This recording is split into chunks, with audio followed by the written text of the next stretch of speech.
Welcome back, everyone, to the deep dive. So today is Wednesday, January 22nd, 2025, and we're going to dive into a story that's developing right now. Yeah. As we speak, literally. Yeah. The Hughes Fire is burning in Los Angeles County. Right. And, we've been following this story as it's developed. Of course. We've gathered, I don't even know how many sources at this point, but a lot of sources to try to get, past the headlines and really understand what makes this particular fire significant. And, I think it really is fascinating how this is kind of a case study in how the location, the weather, even the politics of California's kind of relationship with wildfires all feed into this one event. Yeah, and I think that's why we decided to jump on this one. This fire literally just erupted this morning. That's a few hours ago. Yeah, a little after 10:30 a.m. near Castaic Lake. Right. It went from a spark to an inferno, it seems like, within just a few hours. I mean, it grew from 100 acres to over 5,000 acres. Just in a few hours. It's incredible. It's unbelievable. Yeah, and so, I mean, one of the things that strikes me about this is just how quickly it spread. So from your perspective, looking at all these different sources, what's causing this kind of rapid growth? So there are two main things really driving this fire's rapid spread. One is the extremely dry vegetation. Right. California's been dealing with drought for years now, so the landscape is incredibly dry. It's like tinder. Yeah, primed for combustion. Exactly. And then the second factor is those infamous Santa Ana winds.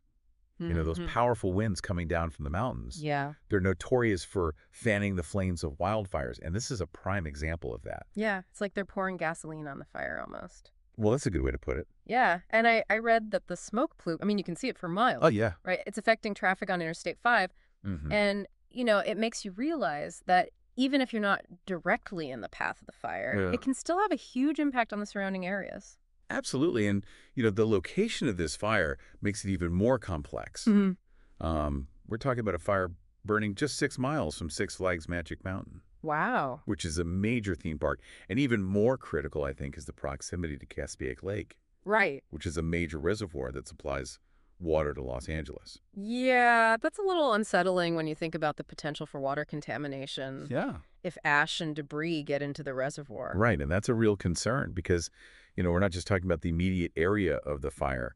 The impact could be felt much further away. Yeah, that's a good point. And then, of course, there's the human impact. Several areas are under mandatory evacuation orders. Right. Including Castaic Lake and Paradise Ranch. And, just imagine trying to get people to safety in the middle of all this chaos. It's got to be just pure chaos. Yeah, just the disruption to their lives. It's a stark reminder of the human cost of these fires beyond just the flames themselves. It is. Yeah, and it really brings it home when you read these accounts of, school principals in Castaic assisting with evacuations and students being relocated. These are people's everyday lives being turned upside down. Right. And we're not just talking about homes being evacuated either. We're talking about major road closures, parts of Ridge Route Road exits off Interstate 5 are closed. And so that, hampers residents who are trying to flee, but it also hampers firefighters. Exactly, yeah. Who are trying to reach the blaze. That's right. So it's really causing disruptions on multiple levels. Yeah, and it just shows how challenging it is to manage a situation like this, Well, speaking of the firefighters, there's a massive effort underway right now to combat this fire. We're talking about Angeles National Forest firefighters, CL Fire, local, and even tribal partners are all working together. Right. It's a huge collaborative effort. And it's really, heartening to see everyone coming together in a time of crisis like this. Yeah, it really is. But, reading through these sources, it's clear that they're facing some immense challenges. Oh, yeah. Those same strong winds and low humidity that fueled the fire's growth are also working against the firefighters. Exactly. It makes their job incredibly difficult. Yeah, it's a constant battle against nature's fury. It is. And I read that they're using firefighting aircraft to drop water and retardant. Yeah. Which must be quite a sight. I bet it is. But even with all that, it sounds like they're fighting an uphill battle. It's a very difficult situation. And, to add another layer of complexity to all of this, LA is expecting rain. Oh, wow. Yeah. So you would think rain would be a welcome relief for a wildfire. Right. But it's not that straightforward. Yeah, I was actually just reading about that. It seems like the rain could be a double-edged sword in this case. It really could. How so? Well, on the one hand, rain could help extinguish the fire. Right. But on the other hand, it also brings the risk of mudslides in the burn areas. And those mudslides could endanger both people and firefighting efforts. So it's a real catch-22. Yeah, so it's like hoping for rain to help with the fire. Right. But knowing that it could create a whole new set of problems. Exactly. It's a delicate balance. It really is. Yeah. And it makes you realize, how complex these situations can be. Yeah, definitely. There are so many factors to consider. It's not just about putting out the flames. No, it's not. And I think this brings us to a broader issue, which is California's unique fire ecology. Okay. This state has a long and complicated history with wildfires. And I think understanding that history is crucial to understanding what's happening with the Hughes Fire right now. Okay, so what makes California's fire situation so different from other parts of the U.S. that also experience wildfires? Well, California has this Mediterranean climate. Okay. Which means hot, dry summers and mild, wet winters. Right. And this creates ideal conditions for vegetation like chaparral and grasslands, which are highly flammable. And, for centuries, native Californians used controlled burns to manage these landscapes. Oh, interesting. Yeah, they understood that fire was a natural part of the ecosystem, and they used it to keep the vegetation in check. So fire was actually a tool to maintain balance. Exactly. It was part of the natural cycle. Wow. But when European colonists arrived, they suppressed fire as much as possible. Interesting. And over time, this led to a buildup of dense, dry vegetation, which makes these fires far more intense when they do occur. It's almost like we disrupted the natural rhythm. Yeah. And now we're facing the consequences. That's a great way to put it. Yeah. And of course, climate change is only making things worse. Right. Warmer temperatures, longer droughts, and those powerful Santa Ana winds. It's a recipe for megafires. It's like a perfect storm. Yeah. So we have this historical context coupled with the current weather conditions. That makes the Hughes Fire particularly concerning. It does, yeah. Yeah. And, we're just starting to scratch the surface of the long-term consequences. Right. The environmental impact, the economic costs, the human toll. Yeah, this is already so much to process. I know, right? And I feel like there's still so much more to uncover. Oh, yes, definitely. Yeah, it feels like we're really at a critical juncture here. We have this immediate crisis with the Hughes Fire, but it's also forcing us to confront these bigger questions, about California's fire ecology and climate change and how we adapt to this new reality. Yeah, I think you're right. You've hit the nail on the head. I mean, the Hughes Fire is just one event, but it's really emblematic of this much larger pattern. Yeah. Right. And we can't keep reacting to these fires in isolation. We need a more proactive, long-term strategy. Yeah. And what would that look like in practice? I've heard about controlled burns and better forest management. Are those part of the solution? Oh, absolutely. Okay. I mean, we need to reintroduce fire as a tool for managing our landscapes, but it's not just about setting controlled burns. Yeah. We also need to rethink how we build in fire-prone areas, how we educate the public about fire risk, how we invest in research and technology to better predict and respond to these events. So it's a multifaceted approach involving everything from land management to community planning. Exactly. It's a huge undertaking. It is, yeah. And, while we're talking about long-term solutions, let's not forget about the immediate aftermath of the Hughes Fire. Right. What are some of the long-term consequences that we're looking at here? One major concern is the potential for environmental damage, especially given the fire's proximity to Castaic Lake.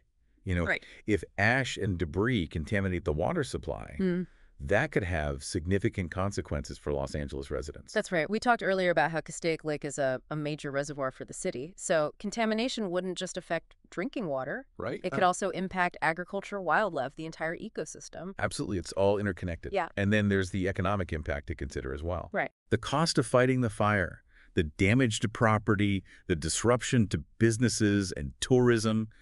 I mean, these factors all have ripple effects throughout the region. Yeah, and I've read reports that recent California wildfires have caused billions of dollars in damage. Yeah, it's staggering. Those are staggering numbers. It's too early to estimate the full extent of the damage from the Hughes Fire. Right. But it's safe to say the economic consequences will be significant. Yeah, and beyond the environmental and economic costs, there's the human toll. Of course. People who have been evacuated, the families who have lost their homes, the firefighters putting their lives on the line. These are real people whose lives have been upended by this fire. Absolutely. And those impacts, they extend beyond the immediate crisis. The trauma of experiencing a wildfire can have lasting psychological effects. Right. And the process of rebuilding and recovering could take years, even decades. Yeah. One of the things that struck me while going through these sources is this recurring theme of preparedness. It seems like everyone acknowledges the threat of wildfires in California, but there's also this sense of struggling to stay ahead of the curve. Yeah, you've picked up on a crucial point. Yeah. I think one key takeaway from all of this is that preparedness isn't just about reacting to a fire. It's about actively mitigating risk before a fire even starts. Yeah. So what does that look like in practice? Well, there's so many angles to consider. I mean, for individuals, it's about creating defensible space around their homes, Right. having an evacuation plan, being aware of fire weather conditions for communities. It's about investing in fire-resistant infrastructure, updating building codes, having strong emergency response plans. So it sounds like we need a collective shift in mindset from reactive firefighting to proactive fire prevention. Exactly. I mean, the Hughes Fire, while tragic, it offers a valuable opportunity for learning and growth. Yeah. If we can use this experience to implement meaningful changes, perhaps something positive can come out of this devastation. That's a powerful thought as we kind of wrap up this part of our deep dive. Yeah? I'm really struck by the sheer complexity of this issue. It's not just about putting out flames, it's about understanding this interconnectedness of climate change, human behavior, and California's unique ecosystem. Absolutely. I think it's about recognizing the urgency of the situation Yeah. and taking action on multiple fronts. Right. From individual homeowners to government agencies, we all have a role to play in creating a more fire-resilient future. Yeah, we've covered a lot of ground, but there's still so much to unpack. Indeed. And one crucial aspect I think we need to address is this whole concept of contained versus controlled when it comes to wildfires. Yeah. Because understanding that distinction is really vital for grasping the challenges California faces, even when the immediate threat seemed to have passed. Okay, so let's dive into that. What does it actually mean when a fire is contained but not yet controlled? Okay, so we were just discussing this whole idea of a fire being contained but not yet controlled. Right. And it's, one of those phrases you hear a lot during wildfire season, but what does it actually mean, in the context of the Hughes Fire right now? Well, contained basically means that firefighters have been able to establish a control line around the entire perimeter of the fire. So it's kind of like drawing a line in the sand, so to speak. Right. You're preventing the fire from spreading further outwards. So it's a boundary, but not necessarily the end of the fire itself. Exactly. Controlled, on the other hand, means the fire is completely extinguished. Okay. No more flames, no more smoldering embers, no risk of it reigniting. Gotcha. That's the ultimate goal. But, it often takes a lot more time and effort, especially with a fire as large as the Hughes Fire. So even though we see these headlines, saying Hughes Fire contained. Right. There's still a lot of work ahead for those firefighters on the ground. Yeah, absolutely. Yeah. I mean, within that contained area, there could still be hot spots, smoldering trees, unpredictable flare-ups. Right. Firefighters will be working to extinguish those mopping up, making sure that the fire stays within those established boundaries. Yeah, it's a grueling job. It is, yeah. Even after that initial containment. And often dangerous, too. Yeah, and it makes me think back to something we were discussing earlier about the long-term impacts. Yes.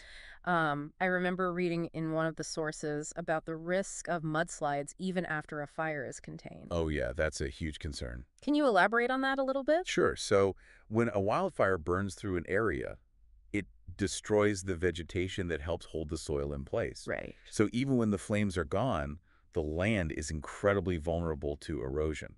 Okay. And if we get heavy rains, as we often do in California, that loose soil can turn into these devastating mudslides. So it's not just the fire itself, but the potential for these cascading disasters afterwards. Exactly. These mudslides can be just as dangerous and damaging as the fire itself. Wow. They can block roads, damage infrastructure, threaten lives. Right. And this is why that distinction between contained and controlled is so important. Even after a fire is contained, the danger isn't necessarily over. Right. The landscape is altered. Right. And we have to be prepared for those long-term consequences. Well, we've covered a lot of ground in this deep dive. We have. From the immediate details of the Hughes Fire to these broader issues of fire ecology and climate change and the human impact of these events. It's been a really fascinating discussion. It has. And it's clear that this is a complex and multifaceted issue, one that requires a long-term perspective and a really collaborative approach to solutions. Absolutely. And, for our listener out there, we hope this deep dive has given you a deeper understanding of the Hughes Fire, not just as a news event, Right. but as part of this larger story about California's unique relationship with fire. We've seen how a spark near Castaic Lake turned into this raging inferno, how weather, location, even past practices have all contributed to this moment. And we've explored the challenges that firefighters face. Right. The long-term consequences for the environment, the economy, and of course, for the people whose lives have been disrupted. And yet, amidst all this devastation, there's also this glimmer of hope. I think so. By understanding the factors at play, by learning from the past, and by working together, we can start to build a more fire-resilient future. Absolutely. So the Hughes Fire is contained. Right. But the conversation about wildfires in California and really around the world is far from over. So we encourage you to stay informed, stay engaged, and, really consider how this issue might impact your own community and your own life. Absolutely. So thank you for joining us on this deep dive. Yeah, thanks for having me. Stay safe out there, and we'll see you next time.